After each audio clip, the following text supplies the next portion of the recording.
Flow Unleashed. I'm always fascinated by how that one person makes it to the top. In a field in which thousands of people, if not millions, have vied to be the best. How is it that the one has made it to the top of the podium? In the second part in our conversation with world champion Lorraine Huber, we chat about life after becoming a world champion and what skills are most important to achieving our dreams.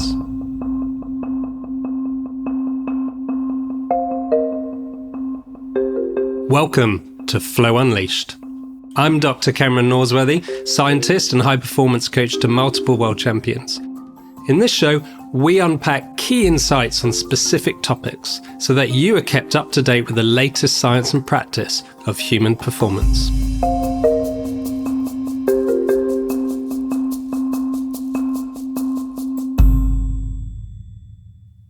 I'm always kind of asked this question, and myself, I'm always fascinated by it. Are they the same skills that get you to become a good athlete as that get you to become a great athlete? Well, if there's one thing that you need to do something like a world championship, it's just sticking with it. Don't give up. Just keep going. Keep going.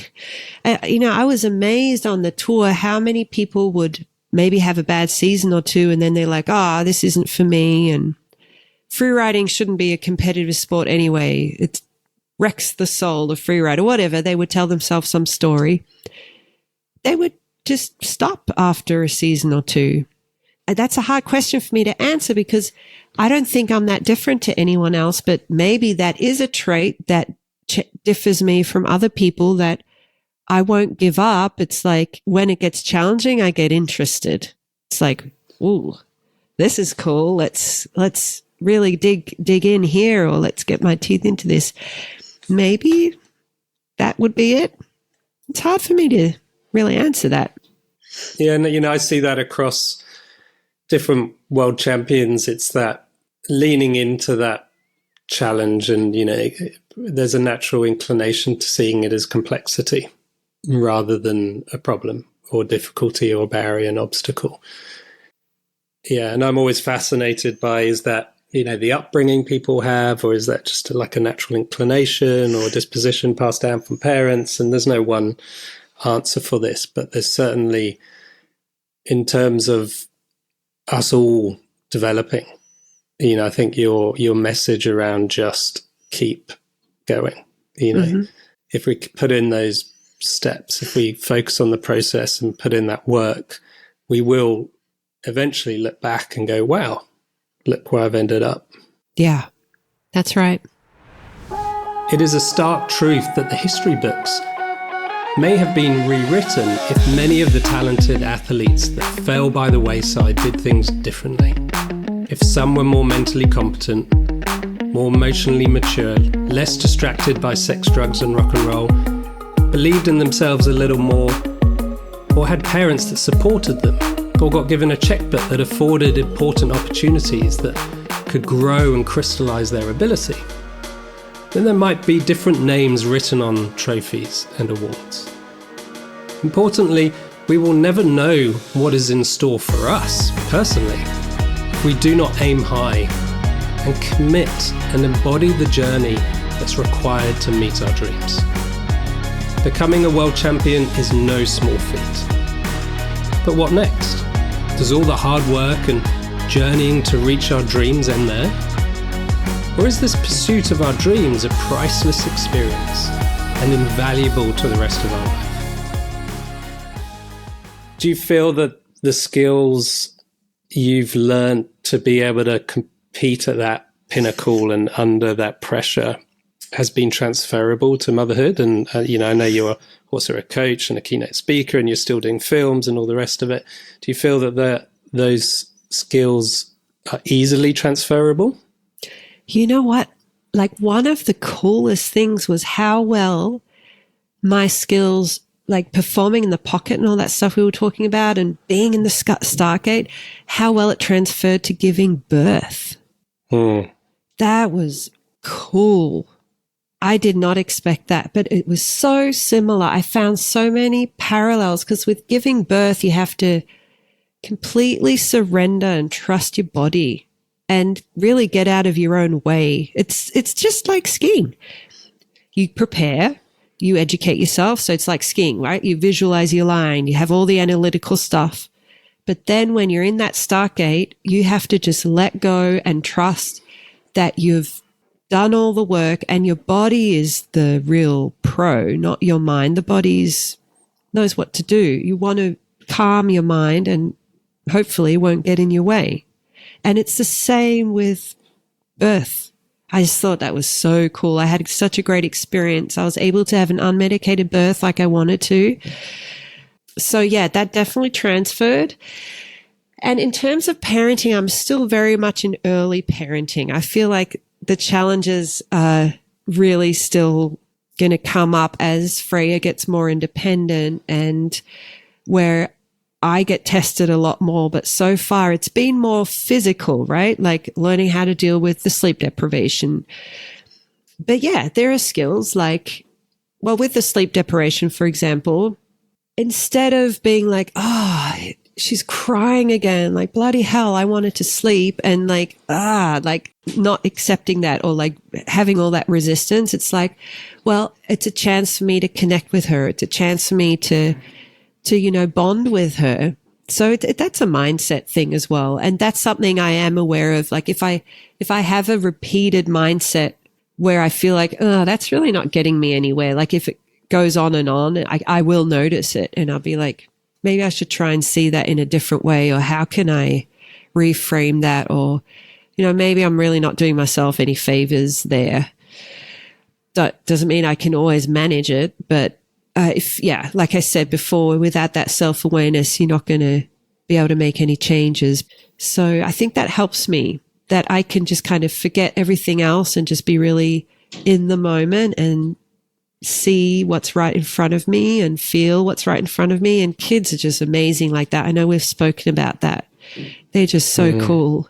Yeah, it's a real privilege. They often see them as my little Buddhas wherever I'm in my head and stewing about the future or something I did in the past. Just be able to sort of play with kids takes all of that away. And, there's so much to learn, or I find anyway, so much to learn from hanging around kids. Living a high-performance lifestyle is complicated. Whether you're a busy executive, young parent, or aiming to climb your mountain, our goals in life can feel overwhelming.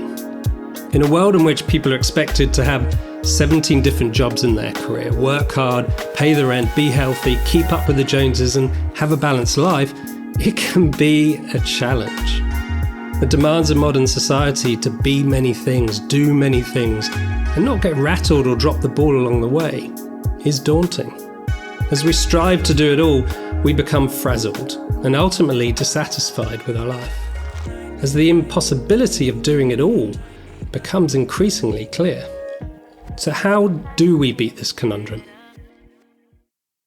Like as an athlete, I actually feel pressured to want to do it all. I feel pressured that I should be that kind of mom that isn't just happy being at home with a kid. Like I have to also want to do filming and I have to also want to do all these cool skier things. I'm like, you know what? I'm good. I like just focusing on Freya right now. I have so much to learn. I'm getting to know her. I'm getting to know myself as a mom and what's important to me and what not. Kev and I are figuring stuff out as parents. Like there's so much going on to add. Like a lot of athletes, they don't even take time off as a mum. It's just like business as usual because they're too afraid if they take time off that they'll get dropped by their sponsors. So they go to all the team meetings and commitments and shoots and all that stuff while kind of doing the motherhood thing as well. That I think would have been stressful for me. Like for me, it was good to just be really focused on being a mum. And once I feel a bit more settled in all that, then absolutely I can imagine taking other things on again. But I did feel pressure that I have to do it all. And because that's what the modern woman, mother can do, but I actually don't want to do it all. I like this being at home mum thing right now. It's really cool. When I'm working with people who are parents, what you're saying just sings true with almost all of them. There's this sort of desire to be greater, be a professional, be a great parent, be a great this, be a great that. And ultimately we end up dissatisfied because it's almost impossible to be great in all those areas. And our expectations are sort of up here, but then even if we're doing a really, really good job and we're juggling amazingly, we still feel funked and deflated at the end of the day, mildly or intensely, because we want to do everything, and I guess that, perhaps your athlete career has helped you in that way, because you did focus on skiing and you made a lot of sacrifices to be able to train and have that singular activity in your life. And I didn't get better or like really good until I did that, because I had a phase before where I was running the freeride business, I was guiding, then I was a marketing tutor at the University of Innsbruck. Oh, and I kind of was trying to do some photo shoots and stuff and comps as well. It was just too much. I was spreading myself too thin. And then when I made that decision, okay, I'm going to really give myself one season here, that was after my knee injury, to figure out what do I actually want to do with my skiing. I said to myself, look, I'm giving myself one season to just focus on skiing, not all the other stuff I had before. I'd finished my studies and just see where it takes me. And that's when I started actually really progressing. And I do think there's a lot to be said for focusing on one thing. It's a luxury. I think it's a huge privilege that I get to be at home with my daughter, especially living here in the States right now where mums aren't supported. They go back to work full time at 3-4 months postpartum. I would have been miserable doing that. But a lot of mums like it. They say they want to go back to work, and that's fine. I respect that, but just it wasn't for me. But I do think that us women get this message of, even friends, close friends said to me, well, you're not going to be that kind of mum, Lorraine, like before I had Freya. You're not going to be that kind of mum that's just going to be at home, that traditional mum. You'll always have other things going on. It seems like there's this expectation that you aspire to not just being the at-home mum. That's not enough. You also want to be still active as a professional and doing all this other stuff and have the sponsors and all that. You just have to find your own path, right? You have to find your own path in it. There's a lot of good ways of doing it, but that can be difficult, I think, in parenthood. But I'm just starting to wade through those murky waters, so I might be hitting you up for some tips as well. Like, how did you do this? Yeah. I mean, I think, as you mentioned prior as well, it's difficult for everyone. There's so many things we can do and be in this world. And there's so many distractions and shiny opportunities and goals. And often we feel that we need to be more. And actually, often we need to be less to be more. And, that often comes easier with age and wisdom. But when you're young, it's difficult to kind of embody that lesson. How do you feel you've changed by becoming a world champion? I mean, it definitely gave me a lot of confidence. Having managed to actually clinch that title, but it's not just the title. It's like how you get there. It's like overcoming all the hurdles. It's that. Being able to have gone through all the tough times and not give up and keep going and keep working, that is what it was. It's not the final title. I think even if I had have just stayed runner-up world champion, which I was back in 2014, I would have had it as well. But of course, it's the cherry on top, and you get public recognition. And now you are somebody and you get awarded and you get to feel all special and important. That's nice. It's nice to be in the limelight. Absolutely. But just not having given up and having stuck to my guns and working through all the adversity gave me huge confidence that I could do whatever I set my mind to. Like, I truly believed it then. My mum has always said that to us girls, to my sister and I. She's always said, the world is your oyster. You can do anything you set your mind to. But to really, truly believe it is, it took me a long time to get there. But that's what I want to say to the listeners. You don't have to be a world champion to reach that level of confidence in your abilities. Not at all. You just need some kind of path of growth that you just keep working on something, and, you'll have the setbacks, which is good because that will be where you get your confidence and power from then, and you get to work through all that and show yourself that you're a determined person and that you are committed and that you can do hard things, basically. Yeah, I love what you said there. Often we think of this confidence as this full, big thing that we need to be and attain. And often I like to see confidence as a wall, and actually building it brick by brick is far more concrete. It lasts longer. It's less fickle. When we meet adversity, 1 or 2 bricks might get knocked off, for sure, because we're human, but we still have most of the wall left. If we've built those mini mastery experiences and we've grown and we've got those mini blocks of confidence. And often we kind of want to jump ahead and just feel supremely confident and not put that work in and not have that pipeline as you suggested. Yeah, really. I love that metaphor, that because it also makes me feel like, it's something that I can manage. I can put the bricks up there. It's not this like nebulous concept out there. I think that's a great metaphor. And now a quick question for you. Do you enjoy learning about the psychology and neuroscience of human performance? Can you see yourself helping others to raise their game? Well, we have designed the ultimate course to train our coaches so that they can amplify the performance of other elite professionals. And now we are opening it up for you too. If you want to take your knowledge and practice to the next level and become a coach, then join us on this year's ICF-approved Flow Coach accreditation. If you want to find out whether it's the right fit for you, simply go to flowcenter.org. All right, I know we're running out of time. Is there a book or a film or a person that has changed your life for the better or helped you unleash yourself in a way that you'd love to pass on to other people?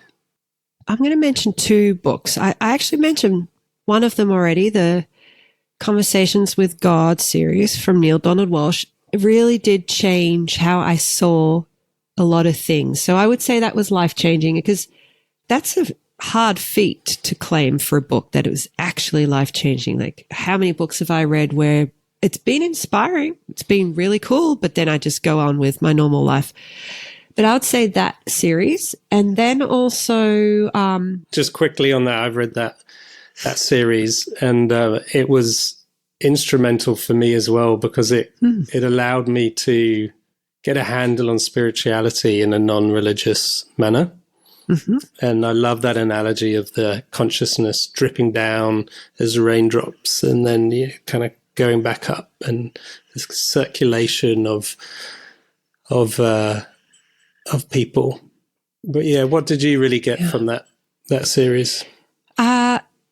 I'm with you about the spirituality, and I mean, Neil really does, he takes a lot of pressure off people, saying that we're here to have an experience and God doesn't necessarily care if we go to church or what we achieve. It's really He's living through us by experiencing these things. And I also loved that, we have this beam of like this little glint of God all in us, and that we are designed to forget where we come from so that we can have this worldly experience. Yeah, the whole like bigger picture spirituality of it was eye-opening to me, and it's helped me to go through life, I think, actually. I don't consider myself a religious person, but I would say I'm a spiritual person to some degree. It's not that I'm really practicing that much, but some of just having the ideas of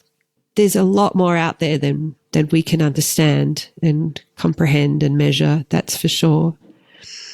And the other book I want to mention is Atomic Habits, which I could imagine a lot of people who listen to the podcast know, by James Clear. And, you know, some of what we were talking about with installing these automated behaviors for training comes from there. Like, you know, the process of really changing behavior I thought was extremely powerful knowledge to have and to apply. Definitely life-changing. Because it has to really show in behavior, doesn't it? I mean, life-changing could be an idea as well, but if it actually affects behavior, that's when we really do have that big change, I think, that I would consider to be life-changing. Lorraine, thank you so much for your time and energy. It's been fascinating going over how you perform under pressure, what has worked for you during your journey. And I've really enjoyed the chat. I really enjoyed the conversation. It's so nice to have a break from the day-to-day here and to really delve into all this stuff that I love. Yeah, I look forward to more. Thanks for tuning in. If you've enjoyed this chat and feel like giving back, please share it and subscribe. It makes a huge difference in helping others to find this pod. If you want further details about this episode, please go to the show notes. That's it for now. Keep evolving, and we hope to see you when the next episode drops. You have been listening to Flow Unleashed.